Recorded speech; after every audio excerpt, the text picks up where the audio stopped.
Shalom. Okay, let's view gallery so we can see people coming in. Welcome to people on Zoom. Welcome to people in the room. Shabbat Shalom, Chodesh Tov, it's a new month, very exciting. So let's just quickly do the bracha, everyone at once. Baruch atah Adonai Eloheinu melech haolam asher kidshanu b'mitzvotav v'tzivanu la'asok b'divrei Torah. Amen, amen. Amen. So today we have a double parsha. It's called Tazria Mitzora, and it's about all kinds of difficult things, namely what we translate into English as impurity and purity. Not quite the right term, so we'll think about that a little bit.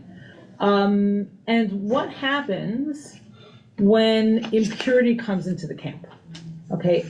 And specifically, when one is impure, they are not allowed to approach the Holy of Holies, right? So something about the human condition of impurity, of Tmeut, keeps you far from where God dwells in the Mishkan. Okay, so that's what's happening there. Death itself, and especially a corpse, is a prime transmitter of this impurity, right? So let's say someone dies in a tent. Everybody in the tent and everything in the tent is impure. Good morning, Shabbat Shalom. But then there are other sort of states of being which can sort of spread this impurity, and that's what we'll be looking at today. And that's one called the Mitzorah, the one who's inflicted with what we call leprosy, but is probably not leprosy. It's some kind of weird skin affliction that spreads. Okay, and this person needs to stay apart from the camp. Now, I will tell you that reading this parsha during the pandemic, all these laws and instructions took on a whole different meaning, right? There's how far you have to stay away. There's the time, the time which you have to stay apart from the community. Like all these laws made sense on a whole different level.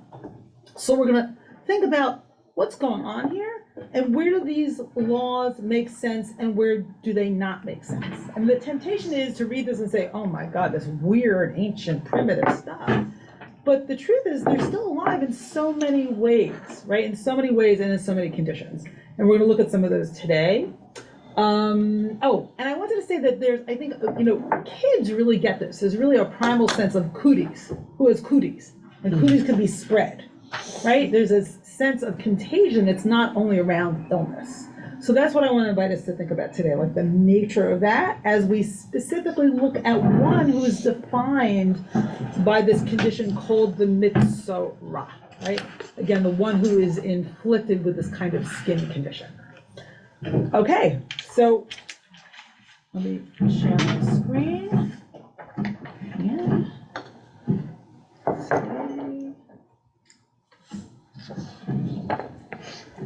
Can people see this? See the source sheet? You also should have the link, to bless you, in the chat. If you can see it, shake your head yes. Richard, can you see it? Richard is not shaking his head, but someone else is. Okay. There we go. So here's the first text where we meet this person, this man called the Mitzorah, and then we're going to look at all kinds of ways to understand what's going on here. Okay, just trying to. Okay, good. All right, so note the role of the priest in sort of mediating this condition. Okay, so we're now in source 1 on your source sheets. V'ra'a oto hakohen, and the priest shall examine him, or really literally see him. V'hinei se'et hanega livana. If the swollen affection on the bald part in the front or at the back of his head is white, Adam demet bikorchato o bigabachto. With the back of his head is white streaked with red. Kimar'e sara'at or basar, like the leprosy of body, skin, and appearance. So let's say, leprosy again is some kind of skin affliction, and it's, most translators use the word leprosy for lack of a better word, but biblical scholars don't think what we call leprosy nowadays is that leprosy. I hope that makes sense. Okay, so then the priest declares him. He is a leprous man. Ish saruahu, tamehu. He is impure.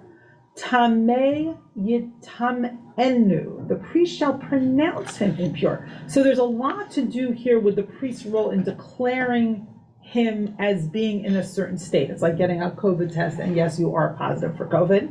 And, at some points, the government gets involved. Do you have COVID?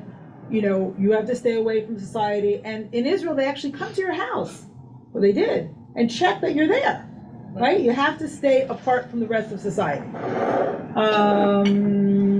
And I remember when my daughter had COVID, in earlier days, someone called and said, do you want a hotel? Right, so the state gets involved. So the priest, as in a sense, representative of the society. Okay,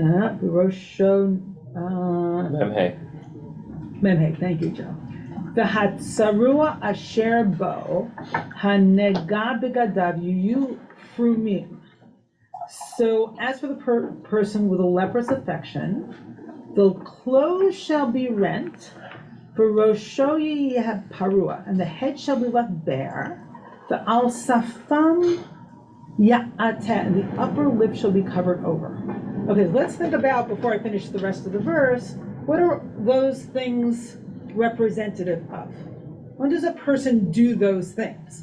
Rent clothes. That might be the most familiar practice that is still in practice today. So it's symbolic, or it's a practice that we engage in when we are in grief, when someone dies, right? So that's really interesting, right? So again, this connection between tum'ah, the state of being impure, and death.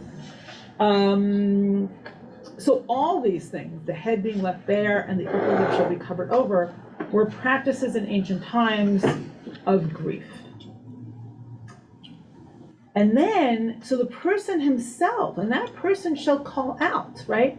The tameh yikra.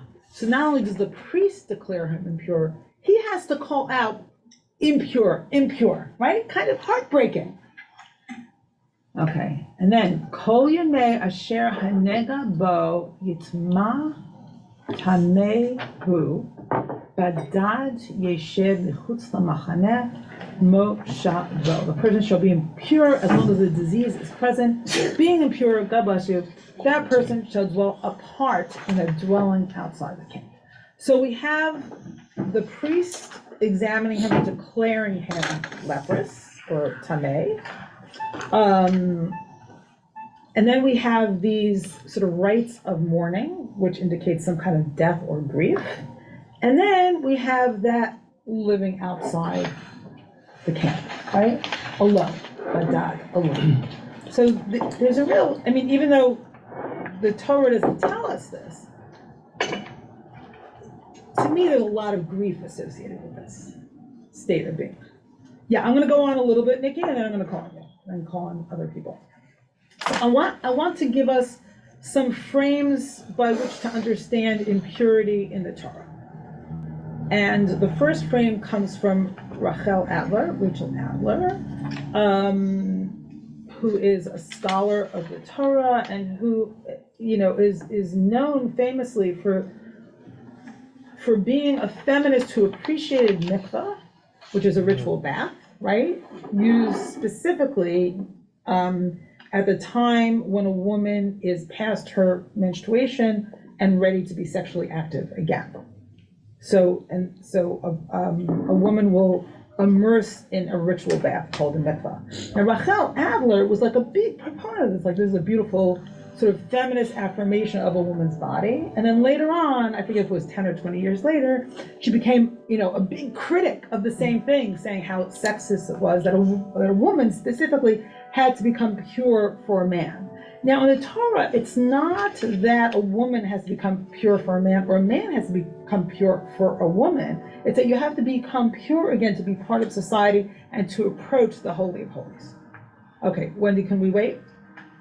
No, I just wanted to mention that men will do this before prayer or before a holiday, or even in the time of the Beit HaMikdash, when did this before they gave their offering. Okay, so let me sort of give a little frame to what Wendy's saying. So before the temple was destroyed, it was required of men and women to become ritually pure. After the temple was destroyed, it was only required of women. So things become kind of skewed, right? In Leviticus, men and women equally become impure. Now men go to the mikveh for spiritual reasons, and women go for halachic legal reasons and purification reasons. So it's very much of an imbalance in that sense. Okay, so let's look at Rachel Adler. And it looks like she wrote this after after the transformation. Societies dread invasion. So this is her making sense of impurity and the book of Leviticus. Dread invasion, disintegration, inundation, hence the extremities and borders of our nations. And our bodies are loci of concern, places where integrity might be breached and order overthrown. Human skin is a long, continuous boundary that demarcates the most basic of borders, the border between the human body and the world outside it, right? Skin is everything. And when skin is punctured or, sort of marred in some way, we have a reaction to that. It's like scary, it's a sign of emergency, it can be gross, grotesque in some way. Breaches in the skin, such as those of sara'at, are attacks on the body's wholeness. They leave the raw flesh vulnerable to the external world or display flesh taken over by externalities. We're going to see in a few moments the story of Miriam and the image of the only person in the Torah in which there's a narrative of tzora'at, right? Otherwise, this is just like, okay, if this happens to this person, this is what will happen. But Miriam is specifically, as an individual, as a character in the Torah, stricken with tzora'at or leprosy. Okay, so I just took different sort of excerpts to sort of help us understand like what is going on here. Hi. Yeah, I think there are more source sheets right here. So I like this from the Jewish Study Bible, which says, types of mildew or mold, we're in source 3 now, that cause erosion and destruction were yet another manifestation of the same leakage of life force that is the source of all impurity in P, meaning the priestly source, and are therefore also sarat. So leakage of life force. So again, there's something about the boundary between inside and outside, right? The skin, right? That sort of reveals something that shouldn't be revealed. And this is really interesting. This speaks to the literary structure of Leviticus, and this is from Mary Douglas, 20th century anthropologist, and we'll see more from her hopefully by the time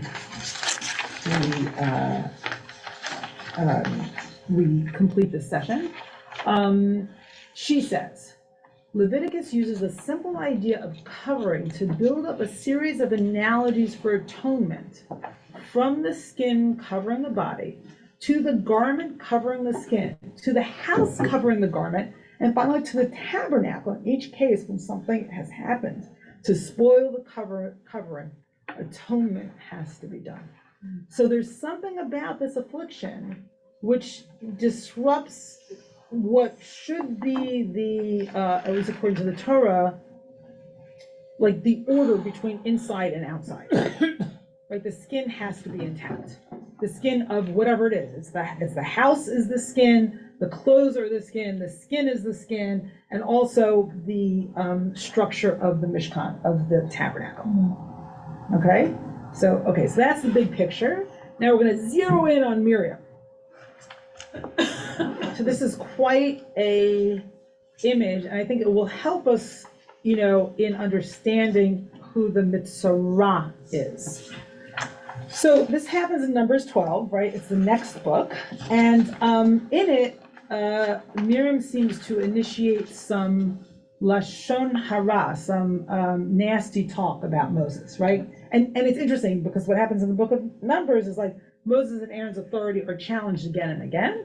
And this time that challenge happens from Miriam and Aaron to Moses, right? And they say like, who is he? Like, we also speak to God. And God gets furious. It's like, how dare you speak against my prophet, right? Moses has a different status than anyone else. And I speak to him mouth to mouth and see him face to face. So you get this sense of intimacy between God and Moses. It's like as if they attacked God's wife or God's lover. So here's what happens to Miriam. This is the punishment. V'ha'anan sar me'al ha'ohel, v'hinei Miriam mitzorat kashalek. So as the cloud withdrew from the tent, there was Miriam stricken with snow white scales. So again, that whiteness that we saw in the first text, right? The whiteness that describes the Mitzorah. Vayithen Aharon el Miriam v'hinei Mitzorah. And Aaron, and this is interesting because Aaron's the priest, turned towards Miriam, and Hinei, and behold, she was a Mitzorat.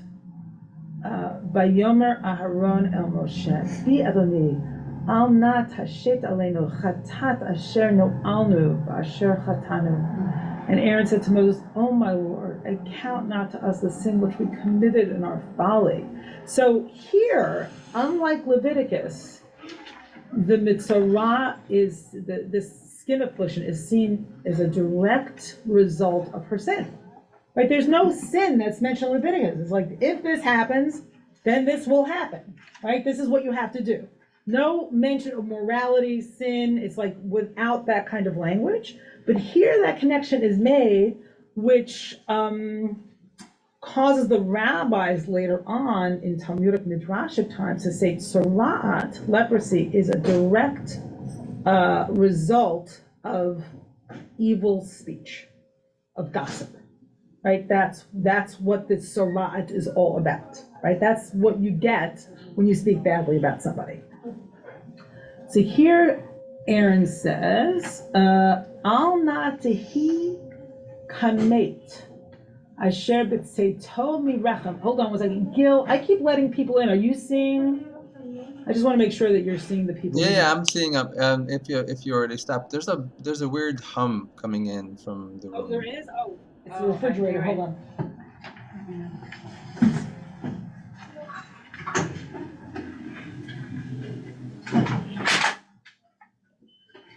You fixed it. I did, but I unfixed the coffee. Okay. Better, Gil?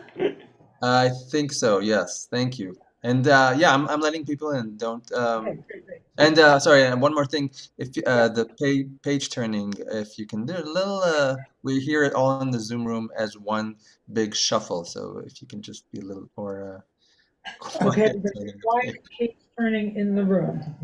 Thank you. Do we have complaints for the Zoomers? Do you? No. Please, this is the time. Yeah.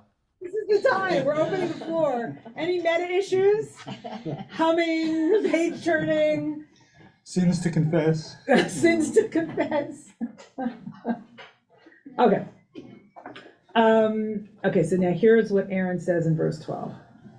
Al na tehi kamet asher b'tzeito mirechem imo, v'yachel chatzi b'saro. Let her not be like I'm going to translate it directly for a minute.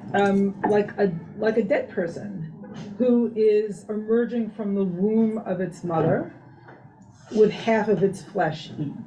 So wow, what an image, right? An image of stillbirth. Right, that's the look of the tzorat. It's achma, or that's the reality of the tzorat, or at least in Aaron's eyes. But Yitzhak Moshe el Adonai, and Moses, calls out to God, yells out at God. saying, Lemor El Na Rafa Na La. Oh God, please heal her. I pray, heal her. Those famous lines that we sing, right, in our services to this day. Vayoma Adonai el Moshe va'aviha. Actually, I think. Well, actually, I'll finish. Vayoma Adonai el Moshe va'aviha yarok yarak b'faneha. And Moses, God says to Moses, and her father should spit in her face. Halo tikalem shiv'at yamim. Shouldn't she be like shut up for 7 days? Tisager shiv'at yamim michutz machana lamachaneh v'achar te'aseh. Let her be shut out of camp for 7 days and then let her be readmitted. So God's saying, like, she's in my disgrace, right? She's not okay by me right now. But it's interesting, given the fact that she spoke out against Moshe. She's all right with Moshe, but she's not all right with God. So Miriam was shut out of camp 7 days. So there's the loneliness, there's being outside, outside of the camp, and then there's the time, there's the 7 days.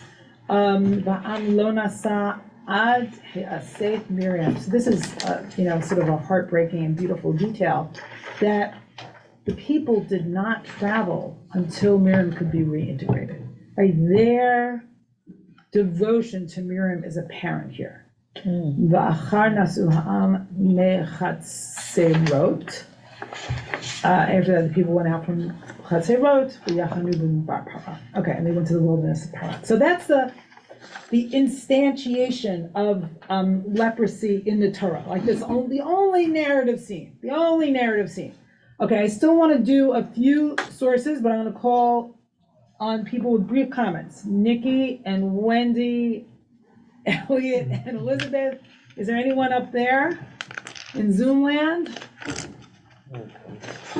I don't see any hands there. Gil, let me know if I'm missing anybody. Okay, so I'm going to ask, just because we still have a lot more to do, I'm going to ask people to be brief. Okay, Nikki. Yes, I have a question about shaving the head and the top of the mouth. That's one thing. But I also want to point out there's What's your question? What does it mean? Why the top of the mouth? I have no idea. Yeah. All I know is it's a practice associated with grieving. But it's a good question. I don't know. There's a medieval text called the Testament of Crusade. Crusade is a sort of a very complex heroine, sort of, in the medieval literature, and her punishment for her infidelity to Troilus, as in Troilus and Crusade, is that she becomes a leper, and she is expelled from the community, and she has to live on a dung heap, and that she has to ring a clapper bell. Forever, or she reintegrated? Forever. Okay, so that's bad news. The difference is that there's an emphasis on reintegration here. Exactly, but we're not there yet. So hold on. Okay, Bacha, could you put your papers back on the table so that we're not shuffling? We've got a critique from the Zoom room that we're shuffling. Okay. So I'm trying to eliminate shuffling. Okay, so Nikki, what was the lineup? Me. Okay, Wendy, Elliot, Lori. Okay. You forgot me, but. And Elizabeth. Okay, sorry. I just wanted to point out that Sarat and leprosy are two different things, because leprosy is a bacterial infection that without antibiotics you never get cured of, as opposed to Sarat, if you did tshuva, you could get cured of, and it would also not only be on yourself but potentially on the walls of your house. And so absolutely, they're not the same. It's just interpreted. Right. It's just translated that way. Right. Not the same. Right. Thank you for that, and Dr. Miles. Okay. And the other thing is, of course, it's blatantly obvious that Aaron spoke Lashon Hara of his brother as well, and is never punished in any way, shape, or Yeah, form. I have things to say about that, but I'm not going there. And It's not also, our primary focus. you say that the people stood still until Miriam could come back in, but you have to realize that Miriam was in control of the water. So if That's they a left, Midrash. That's only Midrash. That's only That's Midrash. not in the Torah itself. okay. But good Say point. the same thing. Okay, Elliot. Yeah, I looking at this and also thinking about, our discussion last week about Abihu and Nadav, yeah, The sons of Aaron. right. And so, here God, is strict, right? He's saying no. She has to leave, even though Moses pleads, right? He says no, and She has to leave for 7 days. for 7 days, right? But she has to leave for 7 Yeah, days. and then she's reintegrated. Okay, but it's still a punishment. It's punishment. Yeah, for Yeah. sure. It's totally a Okay, and then, and last week, Abihu and Nadav are, extinguished, all right? And so, consumed, yes. and so we talked about, kind of the randomness, like, Yeah. and I guess I'm thinking about that and then this is reminding me of like, no, it wasn't random. Like there's a message here, okay? And the message is that, if we wander off the path, okay, that even, okay, the sons of the high priest and even the sister of Moses, okay, and Aaron, will be punished, that there are consequences. Here it's much clearer, the connection between her action and the consequence is much clearer. In the other text that we looked at with the sons of Aaron, more mysterious. So I'm with you in terms of, yes, no one escapes consequences of some kind, that's Right. number one. Number two, here it's just very clear. She sinned, she's in trouble. Right. Yeah. And so I'm just thinking that there are messages here, okay, in the same way that in the Shema, okay, it's very clear that, if we, stray and into overconsumption, there are going to be consequences. Yes, but then there's the story of Uzzah in Samuel, where he just like tried to support the ark and he's stricken. So there's sometimes randomness and then there's sometimes consistency. Right. But you're okay. saying here there's something consistent. Right, and so I just take this, and I also take last week with Abihu, because they did something that wasn't prescribed, Correct. right? They did something that wasn't The prescribed. outside, it was not commanded. Right, and so I just feel like there's a message, and there's a particular message for us now, okay, in that we are not respecting the earth as our mother, and there are consequences, and we are living those That is consequences. absolutely- Yes, I'm behind now. that. Yeah. So there are clear messages and we also live in a random world. There's lots of randomness Mhm. and then there's lots of consequences. Right. I would say both, they're two different sort of spheres. Both can be true. Yeah. But I think we can learn from the stories where there are consequences. Okay, all right. Lori and Elizabeth. And then Ronnie online, and then we're going to the next text. So whoever else like raises their hand, just like wait till the next round. So two things that I had a therapist who was a healer, and he was a nutritionist and a Jinshin person, and he taught, and he purified, and he got leprosy. And we were all in shock that this person who's been teaching for 20 years had a skin disease.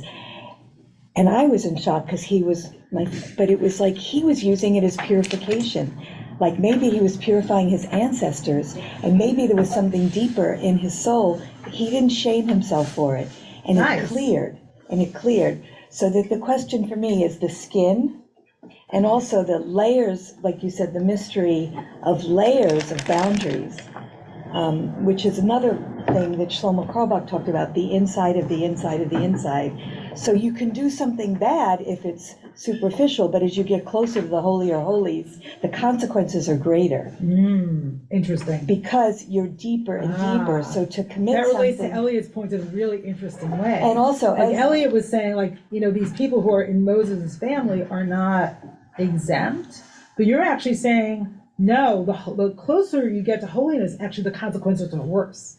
right, and here we are walking here, and my friend Helen is trying to get water for Yeah. women so they don't die. Yeah. And I say, there's poverty in the United States. And what do you say to me? I never thought there's poverty in the US.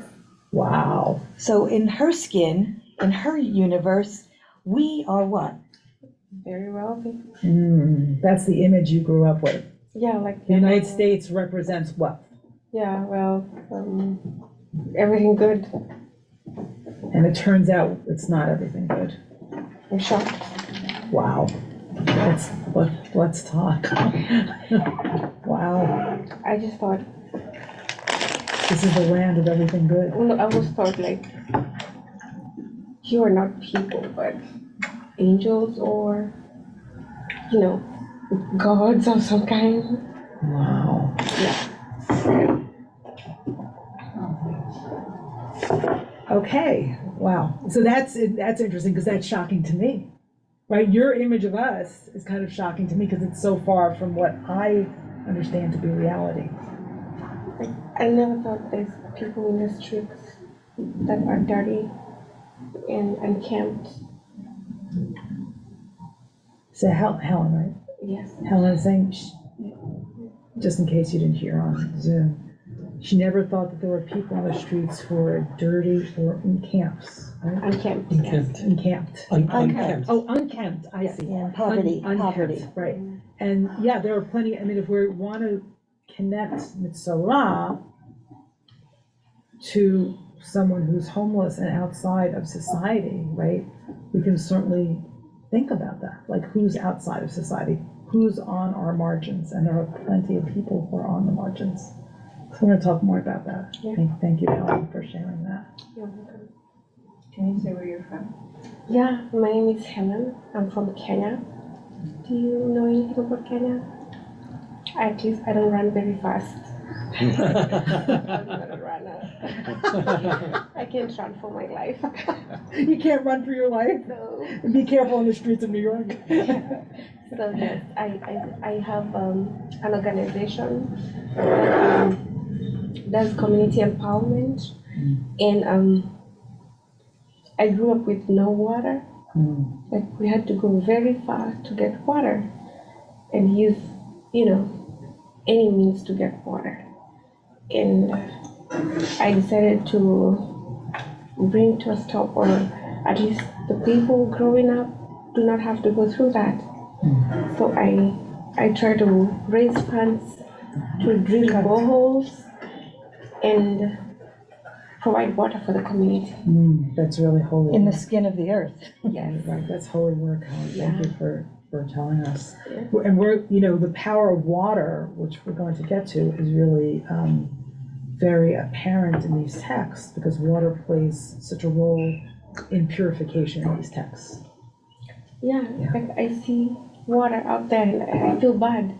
I feel like you're wasting water. Yeah. Yeah. All right. Thank you, Helen.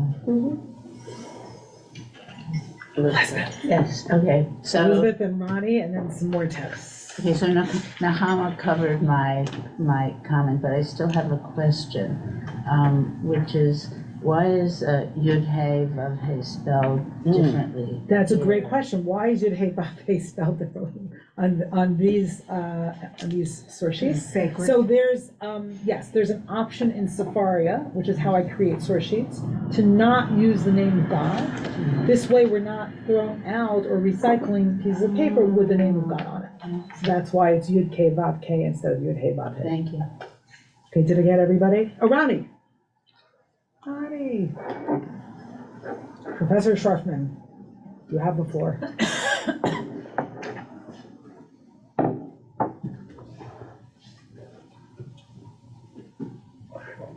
Sorry, Shabbat Shalom, everybody. I'll be very brief after what we just heard. I'm so moved, but it strikes me that psychoanalysis could do wonders with Aaron's reaction to what's happened to Miriam, because he never says, hey, I did this too.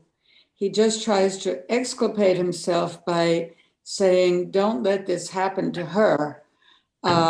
And we could argue that he was punished by having his children burned up, of course.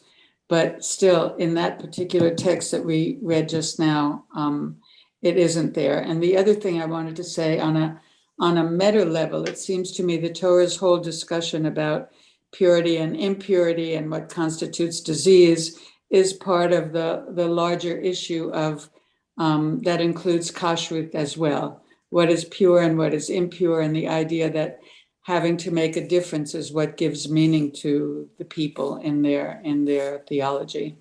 Yes, absolutely. Like creating categories is fundamental to Judaism. Like what's profane, what's holy, what's kosher, what's not kosher, meat, milk, Passover, leaven, not leaven. Categories, constant categories. So here it's pure and impure.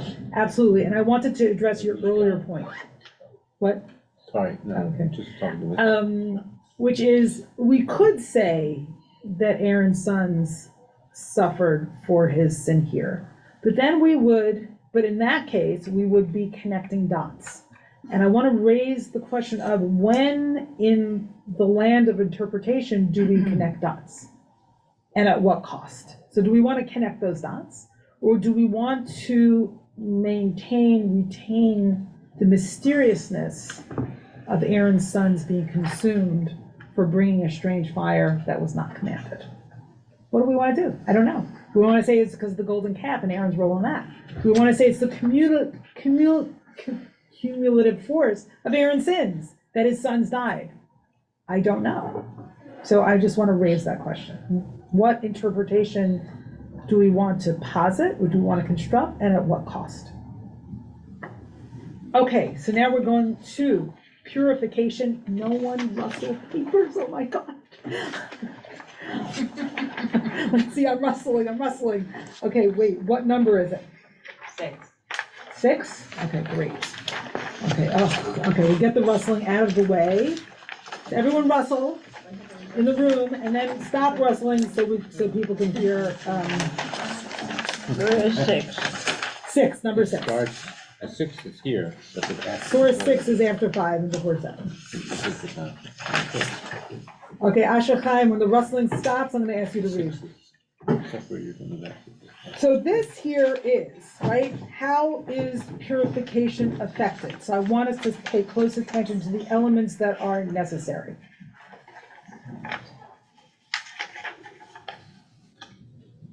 Ready when you are. Shall I start? Yes. Vaydaber Adonai el Moshe lemor, Yud Hei Vav Hei spoke to Moshe, saying, Zot tihyeh Torat HaMesorah biyom kaharato v'huvail HaKohen. This shall be the Torah of the person afflicted with scaly skin disease on the day of his purification, and he shall be brought to the Kohen. V'yasa HaKohen el michotz lamachaneh v'ra'ah HaKohen v'hinei nirpa nega hatzaraat min hatzarua.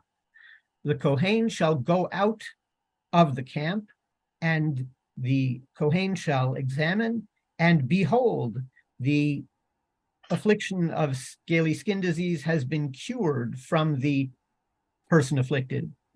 So just note that it says, it doesn't say, here it says, it keeps translating seeing as examine, so the priest sees. But I also want to point out the power of the priest's vision in this whole process, right? The power of the priest seeing and the power of the priest sort of calling out the state of either being afflicted or being healed. Okay, May go I on. drop a note? Yeah, that the Kohen is leaving the central holy place to be present with the person who is first questioning, am I sick? And later, am I cured? So the presence of the pastoral presence of the Kohen should be noted as well. Beautiful. And let me drop a note in response to your note. So a friend of mine once wrote an essay about the priest, or the modern medical doctor as priest, right? And like the garb of the medical doctor and the power, right? The power to declare sickness or health, right? It's not completely dissimilar. Do you want to say anything? Oh, it's just I'm feeling like you want to say something. Very, very briefly, thanks for being psychic. Only with certain people. Okay, well, thank you double. I can see the thought, like, yeah. It's not much of a thought after all that build-up, but it's just striking to me that it's 2 birds. Yes, we're going to talk about 2 birds. And 2 birds is how, like, all of humanity returned to the world, courtesy of the raven and the dove of Noah. And one goes astray, and one returns. One is released. One is consumed. And we're going to talk more about 2 birds. Yeah. But great. Yeah, it almost feels like this is the stuff of poetry, right? 2 birds, the cedar, the crimson, the hyssop. It's like mysterious and beautiful and poetic, but what are these elements? Yeah, yeah. Okay, so hold the two birds, everybody, so to speak. I have to say, I just have to say, this is neither here nor there, but I was walking in the park, walking my dog a few days ago in the afternoon, and I see this woman with this cage, with this macaw, and she walks her bird every day. It's unbelievable. Oh my And gosh. the macaw was incredibly Dudley. Like we had a conversation, it was unbelievable. I'm like, why do you walk the bird in a cage? Because he needs his vitamin D. So, yeah. That's an allegory for something. Ay, ay, ay. All right, let's go on. וציווה הכהן ולקח למקטר שתי ציפורים חיות טהורות, עץ ארז ושני תולעת ואזוב. The Kohen shall instruct, and they shall bring for the person being purified 2 live pure birds, and hyssop wood, and shni tola'at, a sort of a dye color, and cedar wood, and shni tola'at, and hyssop. V'sivah hakohen v'shahak et haspor ha'echat el kli cheres al mayim hayim. The Kohen shall instruct, and they shall slaughter one of the birds into an earthenware vessel on living waters. Et hatzipor ha'chaya yikach otah v'et eitz ha'erez v'et shni ha'tola'at v'et ha'izov v'kraval otam v'et hatzipor ha'chaya b'dam hatzipor ha'shchuta al ha'mayim ha'chayim. As for the living bird, they shall take her and the cedar, which is red, and the shni hatola'at, which is red, v'et ha'ezov, and the hyssop, and dip them and the living bird into the blood of the slaughtered bird in living waters. V'hizza al ha'mekaher min ha'sara'at sheva pa'amim, v'tiharo v'shelach et ha'tzipor ha'chaya al pnei hasadeh. And he shall sprinkle on the one being purified from Sarat 7 times, and effect his purification. And he shall send forth the living bird into the field. Okay, so what does this remind of? Voodoo. It reminds me of voodoo. It reminds you of voodoo. I'm asking Asher Chaim, what does it remind you of, Asher Chaim? It's like the 2 identical animals that are brought on Yom Kippur. One is slaughtered and the other is sent out into the wilderness. Right. But here, after the sins of Israel are confessed on his head, on the goat's head. This is the scapegoat? This is the scapegoat. Yes. Yeah, but go ahead. here, the one being sent away is flying off free into the field, stained with the blood of the one that died. So it will carry this survivor guilt with it wherever it goes, just as the Mesorah, who has been cured, realizes that there is a stain of death that he will be living with for the rest of his life. Are you sure? That might intensify his love of life. Interesting. Okay, we're gonna get to like what happens to the Mitzorah after the ritual. Okay, so Jessica, I see your hand. We're just gonna get through a few more texts and I'm gonna call you. Okay, go on. וכיבס המקהר את בגדיו וגילח את כל שערו ורחס במים וכהר, ואחר יבוא אל המחנה וישב מחוץ לאוהלו 7 ימים. The one being purified shall launder his clothing and shave off all of his hair and immerse in water and become purified, and may then come into the camp, but sit outside of his tent for 7 days. V'haya bayom hashiv'i yigalach et kol sa'aro et rosho v'et zakano v'et gabot einav v'et kol sa'aro yigaleach v'chibes et begadav v'rachas et besaro b'mayim v'kaher. So it's a complicated, almost back and forth kind of process. Should I translate? It happens in stages. Yes, sorry. Go ahead. And on day 7, he shall again shave off all his hair from his head and his beard and his eyebrows, and all of his hair he shall shave off, and again launder his clothes and immerse in water and become purified. Uvayom hashemini yakach shnei chvasim timimim v'chivsa ahat bat shnatah timima ushloshet esronim solet mincha belula bashemen velog ehad shamen. And on day 8, like the inauguration of Kohanim, he shall take 2 pure lambs and a keves, a ewe lamb that is 1 year old, pure, and 3 isaron measures of fine flour as an offering mixed with oil, and another log quantity of oil. והעמיד הכהן המקהר את האיש המקהר ואותם לפני אדוני פתח אוהל מועד.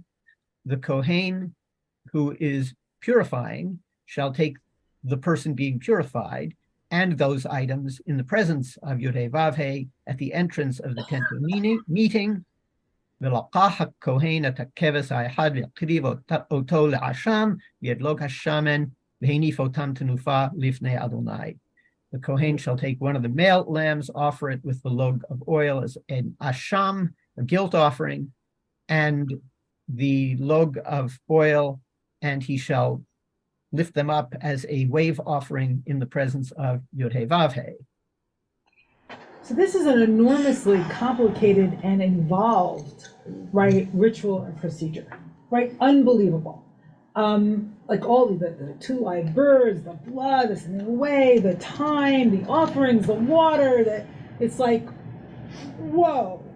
But at the end of it, this man was pure. And this person can return to the community, right? As if nothing happened. I mean, Asher Chaim saying they're always stained.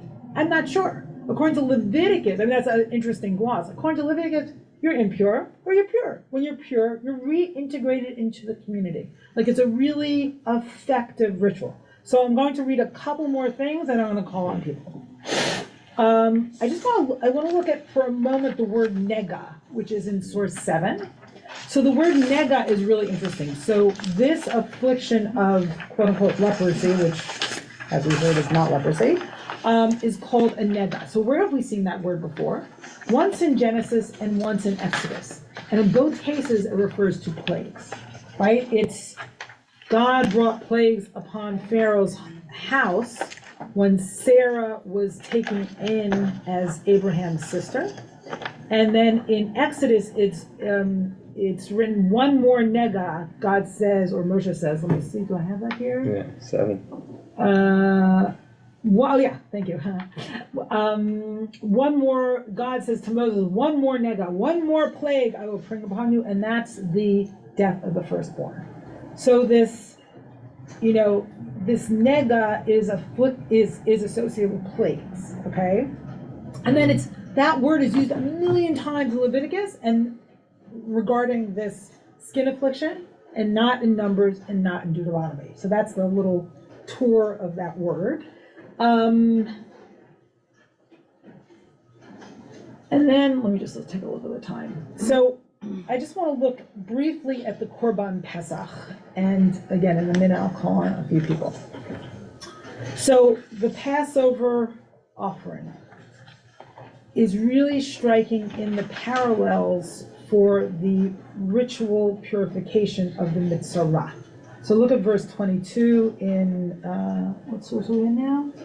8, right? Take a bunch of hyssop, dip it in the blood that is in the basin, apply some of the blood that is in the basin to the lintel and to the 2 doorposts. Now you shall go outside the door of your house until, none of you shall go outside of the door of your house until morning.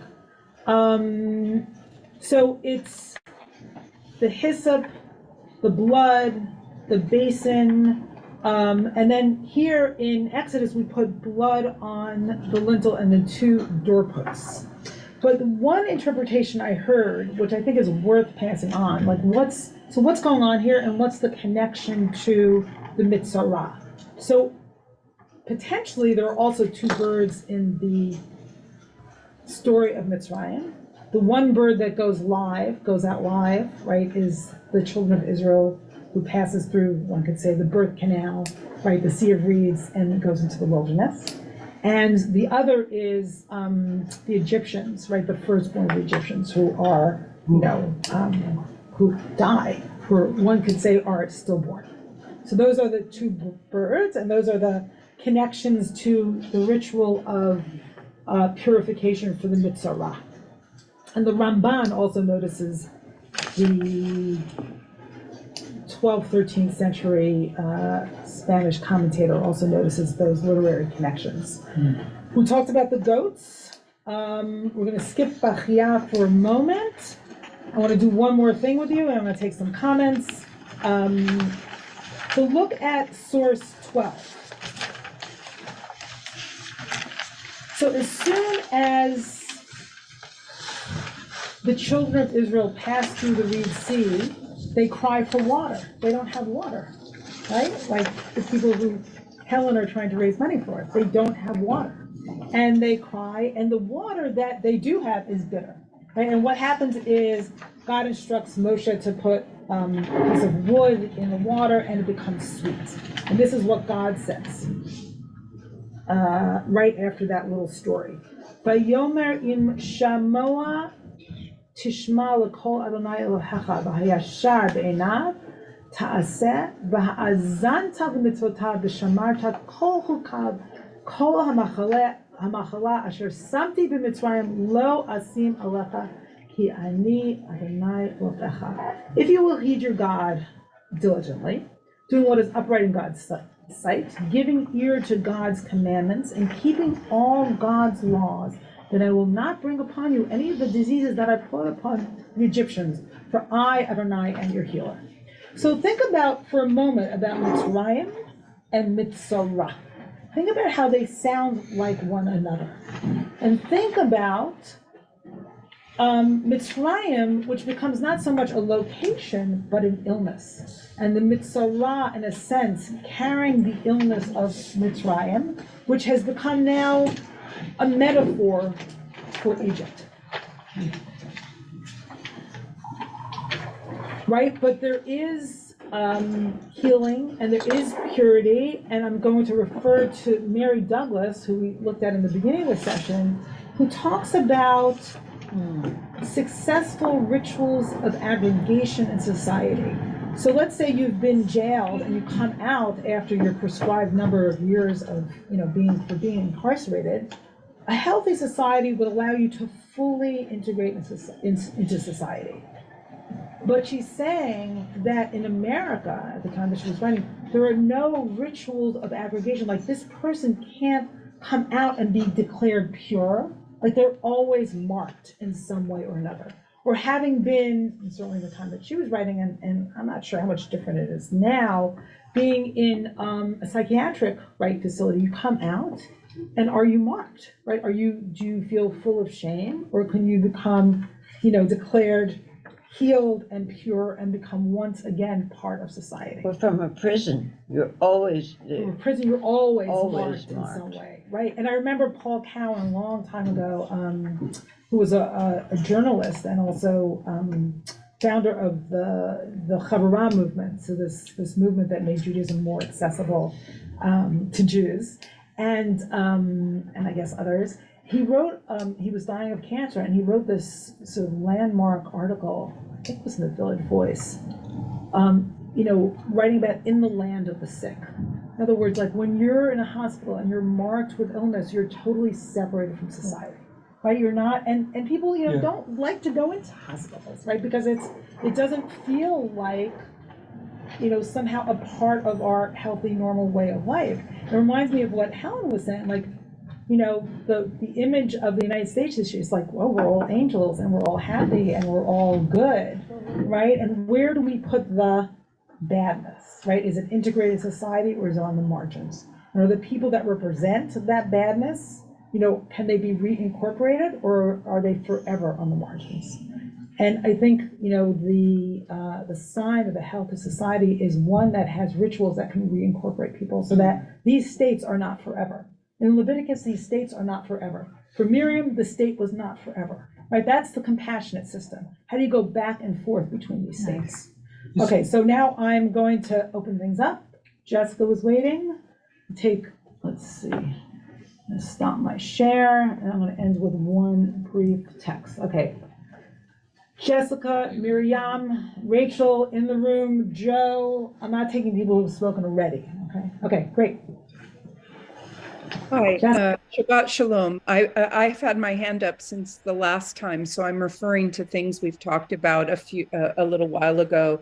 I think one of the things that's so important to talk about, and we've kind of been talking about it in the chat, is that often when someone has a skin disease, and I was diagnosed with one yesterday, and it's very uncomfortable, so I'm speaking from experience.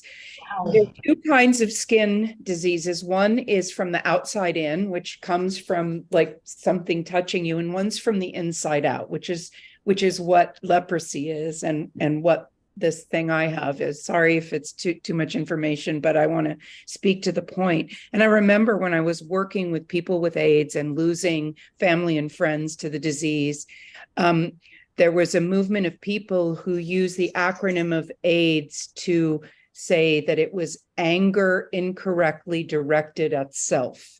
This is what AIDS stood for. And there is this sense when a skin painful thing erupts, you say, oh, what did I do to deserve this?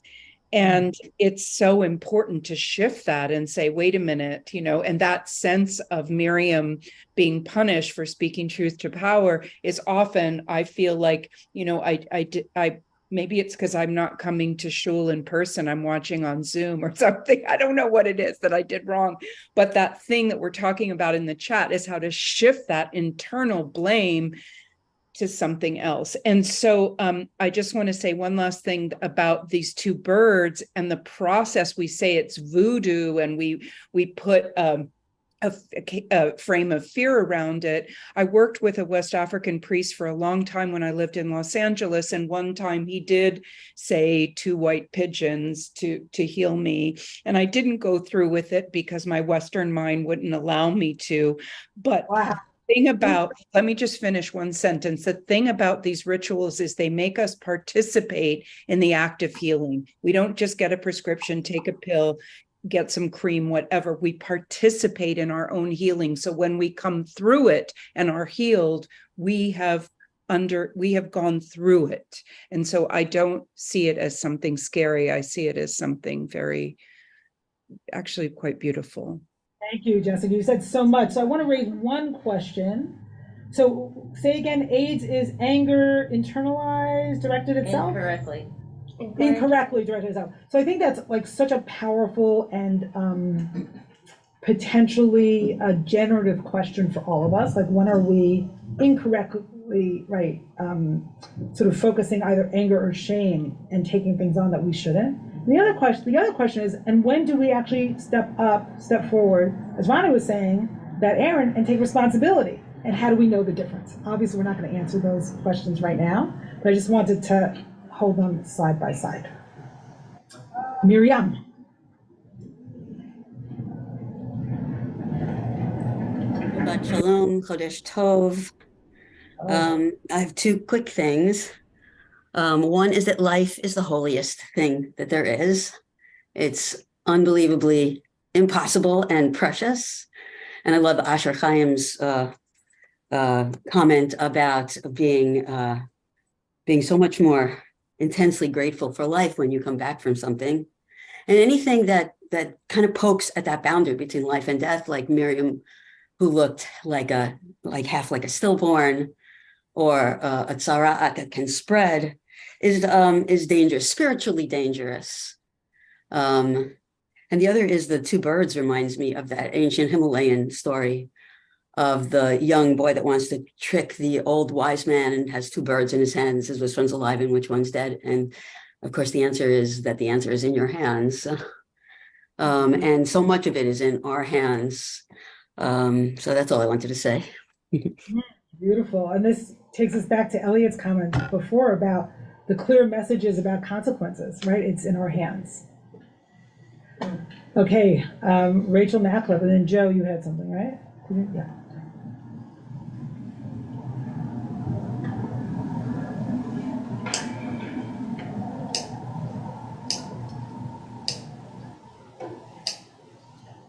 Rachel? I am curious about the role of Miriam in the whole Jewish process of interpretation from Bible to Talmud to now. When you go to the Women's Seder Haggadah, there's a little song about Miriam the prophetess, but Miriam is not listed in the book of prophets. I don't see a bunch of sayings of Miriam the prophetess. I see someone who was in a position to save the life of Moses, but not in the position to make any kind of speech in front of the altar.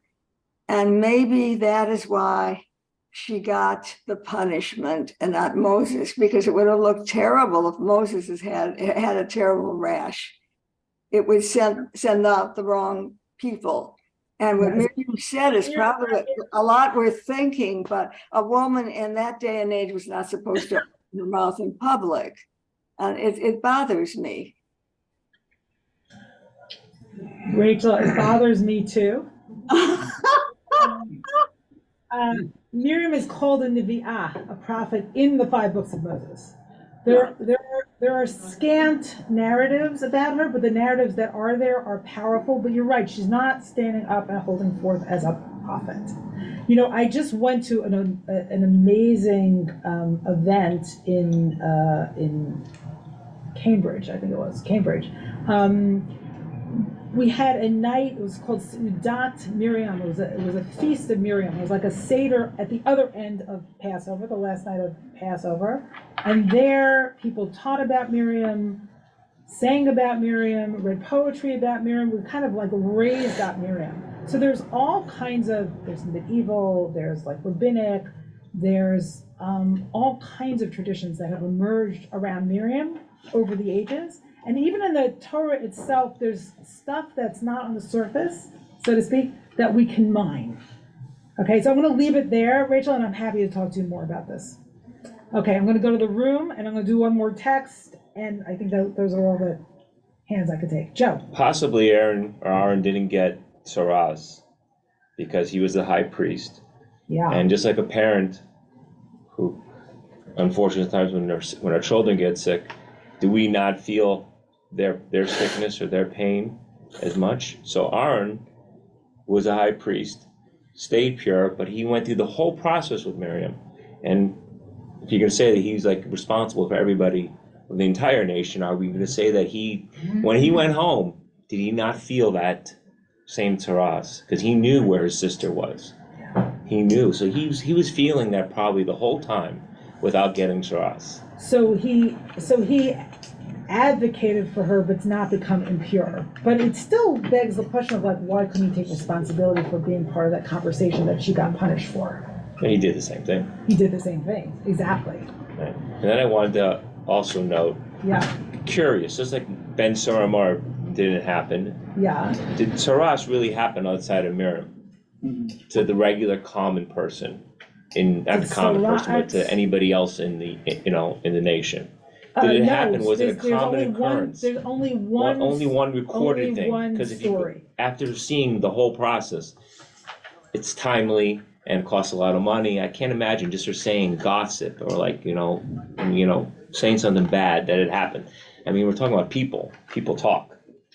So right. So she's the lot. only incident, but one could imagine it happening all the time. Yeah. But for some reason, she's the only narrative that we have. Okay, I'm going to end with one more text. Could you screen share, Gil? Because I can't find, it's not coming up on my computer for some reason. The text? Yeah. Oh, just a sec. I want to look at the very last one, or I can just read it if you want. It's actually not the very last. Is it the very last one? It's the Talmud. 14. Number 14? Yes, it's number 14. Okay, I'm going to read it because people can either, you got it, Gil? Okay, great, thank you.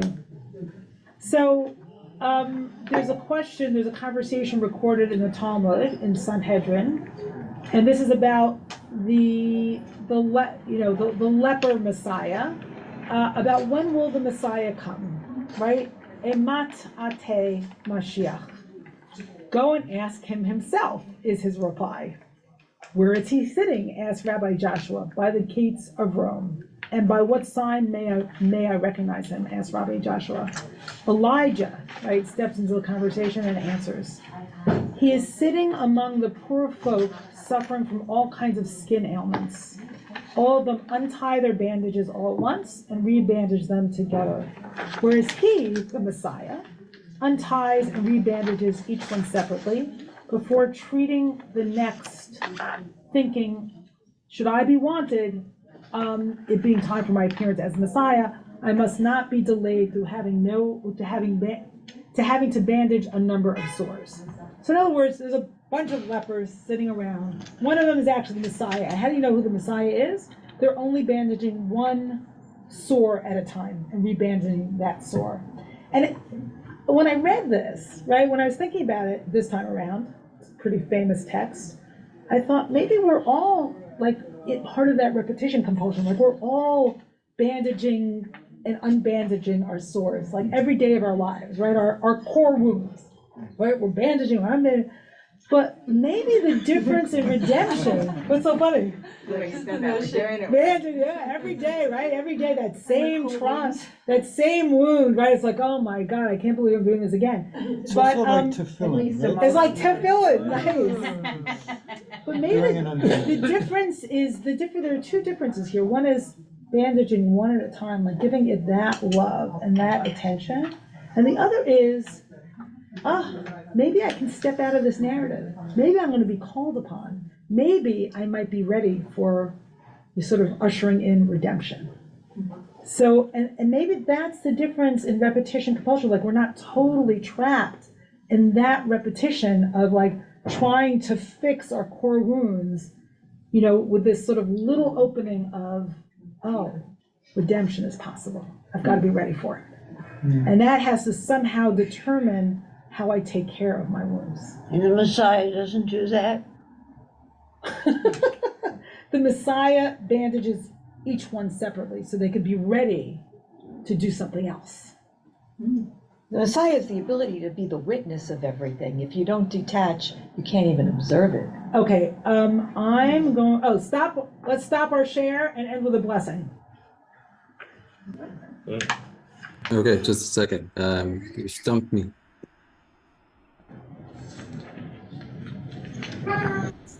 So I want to bless all of us with the ability to pass through states of being, of impurity and purity, because I'm sure all of us have struggled with illness and with grief, potentially mental illness, and for sure, probably most of us, depression, right? And it's like, how do you go from one state to the next?